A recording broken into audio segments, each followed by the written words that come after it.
देखिए उदाहरण नंबर 2 है, रोमिला एक स्टेशनरी की दुकान में गई और 9 रुपए में 2 पेंसिल तथा 3 रबड़ खरीदा।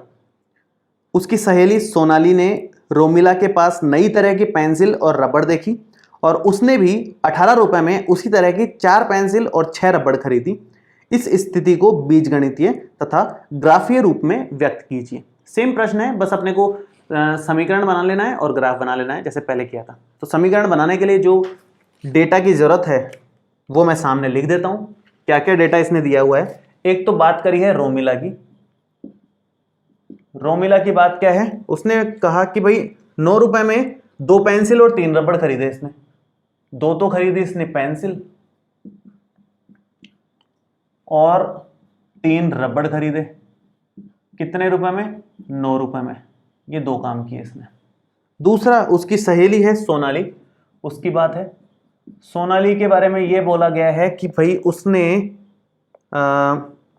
18 रुपए में उसी तरह की 4 पेंसिल और 6 रबड़ खरीदी। 4 तो खरीदी पेंसिल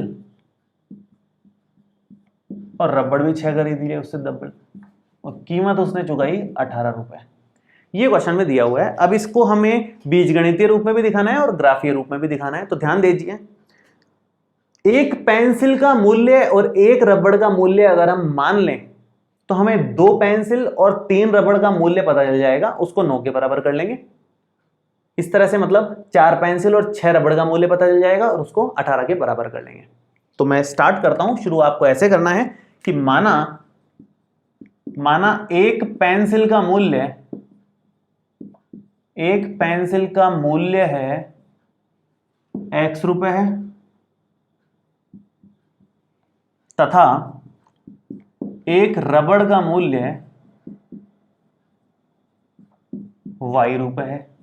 अगर ऐसा है तो अब देखो ध्यान से, एक पेंसिल x रुपए में आ रही है तो 2 पेंसिल 2x रुपए में आएगी, उसमें क्या बात है। एक रबड़ y रुपए में आ रहा है तो 3 रबड़ 3y रुपए में आएगा, और ये दोनों मिला करके 9 रुपए बनते हैं जो उसने दुकानदार को दिए। समीकरण नंबर 1। सेम ऐसे ही एक पेंसिल x रुपए में आ रही है तो 4 पेंसिल 4x रुपए में आएगी। 6 रबड़ 6y रुपए में आएंगे, एक रबड़ y रुपए में आ रहा है तो, और ये टोटल उसने 18 रुपए दिए। समीकरण नंबर 2 हो गई यहां पर। तो 2 समीकरणें यहां पर अपने को दिख रही है और इन दोनों समीकरणों के ग्राफ अपने को बनाने हैं। तो कैसे बनाएंगे? पहला समीकरण हम लोग शुरू करते हैं, 2 पॉइंट्स लेंगे, सेम जो पहले किया था उसी तरह से ग्राफ बनाना है। तो पहला समीकरण मैं शुरू कर रहा हूं 2x + 3y = 9 को, यहां से शुरू कर रहे हैं काम आगे का। तो पहला बिंदु आप सबसे पहले शुरुआत करो 0 से। अगर 0 बैठ रहा है तो बहुत अच्छी बात, नहीं तो कुछ और लेते हैं। 0 से अगर पॉइंट्स में आंसर आ रहा होगा तो फिर कुछ और लेंगे, अदरवाइज 0 बहुत बढ़िया है, कोई दिक्कत नहीं है इसमें। 0 रखेंगे तो ये बनेगा 2 × 0 प्लस में 3 × y = 9। ये तो हो गया 0। ये है अपना 3y बराबर में है 9, तो y आ गया 9/3 के हिसाब से 3। तो बिंदु क्या बना? बिंदु हमेशा लिखा जाता है x, y, मैंने पहले भी बताया आपको। तो x, y मतलब 0, 3, ये अपना बिंदु आ गया। ठीक है, आगे चर्चा करें दूसरे बिंदु की। दूसरे बिंदु के लिए मैं y का मान 0 रखने वाला हूं, लेकिन y का मान अगर 0 रखते हो तो ये 0 हो जाएगा और ये 9/2 बनेगा जो कि पॉइंट्स में आएगा। तो बेहतर यह है कि आप इसका मान 0 ना रखें, कुछ और रख दें, 1 रख दें भले ही। 1 रखेंगे तो क्या होगा, 3 बनेगा, 3 उधर जाकर के माइनस होकर के 6 बनेगा और 6 में 2 का भाग चला जाएगा। तो ये थोड़ा सा कैलकुलेशन मन में कर लें आप, उससे काफी आसान हो जाएगा। तो y का मान मैं 0 नहीं रख रहा हूं इस बार, तो क्या रख रहे हैं यहां पर, y का मान रख रहे हैं 1। y का मान 1 रखेंगे तो क्या बनेगा, 2x प्लस में 3 × 1 बराबर में 9 है, तो बनेगा 2x बराबर, ये 3 उधर जाकर के माइनस हो जाएगा तो 6 हो जाएगा। x का मान हो गया 6/2 मतलब 3। तो बिंदु क्या है, बिंदु इंपॉर्टेंट है, x, y लिखा जाएगा तो 3, 1 ये हमारा बिंदु आ गया। 2 बिंदु हमने निकाल लिए इस वाले समीकरण के। ऐसे ही सेम काम करना है इस वाले समीकरण के लिए। देखो एक खास बात आपको सीखने को मिलेगी, मैं समीकरण यहां लिख देता हूं, लास्ट में बताऊंगा क्या खास बात है। देखो सेम x का मान 0 रख के देखते हैं एक बार। 0 रखेंगे तो ये 18/6 आ जाएगा, तो रख दो, x का मान 0 रख दो। ये 4 × 0 6y बराबर 18, तो 0 हो गया है तो ख़त्म हो गया। 6y बराबर 18, तो y आ गया 18/6 मतलब 3।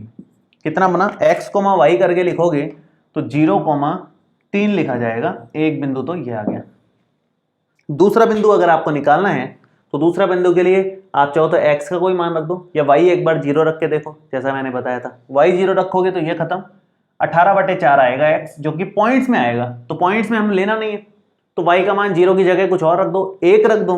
1 रखोगे तो 6 बन जाएगा, ये 6 उधर माइनस होएगा 18 में से तो 12 होगा, और 12 का 4 में भाग चला जाता है तो काम बन जाएगा अपना। तो हम क्या करें, y का मान 1 रख दें। y का मान 1 रखोगे तो कितना बनेगा, यहाँ 4x प्लस में 6 × 1 बराबर 18, तो ये बनेगा 4x प्लस 6 बराबर 18, तो 4x बराबर 18 में से 6 गया तो 12, तो x बराबर आ गया 12/4 मतलब 3।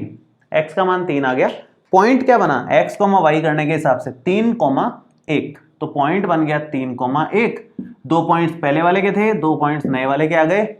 दोनों समीकरणों के 2-2 पॉइंट्स आ गए हैं। ग्राफ पेपर पे बना सकते हैं हम लोग इसका ग्राफ, ठीक है। तो ग्राफ बनाने के लिए जगह तो नहीं है, मिटाना पड़ेगा मेरे को, तो मैं यहाँ से मिटाता हूँ। देखो, इसको मिटाने से पहले एक छोटी सी बात बता दूँ आपको, ये दोनों सेम लाइन्स ही हैं। देखो पॉइंट सेम आए हैं, ये पॉइंट और ये पॉइंट सेम है, इन दोनों पॉइंट्स को मिलाएंगे। इस लाइन के लिए भी इन दोनों ही पॉइंट्स को मिलाएंगे, 0,3 इसमें है, 0,3 इसमें है, 3,1 इसमें है, 3,1 इसी लाइन में है, तो दोनों लाइन सेम हो गई है। तो ऐसा हो सकता है, 2 लाइन्स हो सकता है एक दूसरे को काटे, 2 लाइन्स हो सकता है एक के ऊपर एक आ जाए, 2 लाइन्स ऐसे हो सकता है कि समानांतर आ रही हो। 3 केस बन सकते हैं ना। तो ये केस तो पहले उदाहरण में था, दूसरे उदाहरण में ये केस है, तीसरे उदाहरण में इस तरह का केस बनेगा जिसमें समानांतर लाइन्स आएंगी थोड़ी दूरी पर, ठीक है। अब कैसे पहचानते हैं अपन डायरेक्ट ही कि भाई सेम लाइन्स है, डायरेक्ट पहचान सकते हो आप। वैसे तो 3.2 में पढ़ेंगे अपन, लेकिन मैं हल्का फुल्का आपको हिंट दे देता हूं यहाँ पर ही।